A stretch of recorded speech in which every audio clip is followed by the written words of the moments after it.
Madre, la celebrazione per l'inaugurazione dell'anno giubilare si è appena conclusa, una festa straordinaria con tante significative parole arrivate dal Vescovo di Agrigento e poi questo parco meraviglioso.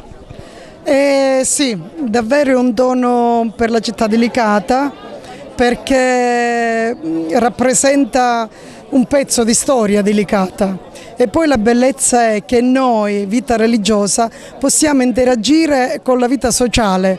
Loro vengono a visitare, noi interagiamo insieme a loro e insieme costruiamo e abbelliamo la città di Licata.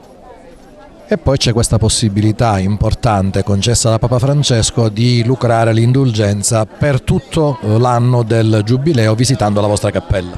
Sì, assolutamente, è davvero un momento di spiritualità forte perché si manifesta, come ho detto altre volte, questa bontà, questo amore di Dio per noi e quindi chi vuole assolutamente basta cliccare il pulsantino Suore Morinelliane e la porta e la chiesa dove si può lucrare è aperta e quindi venire a porre le proprie intenzioni al Signore.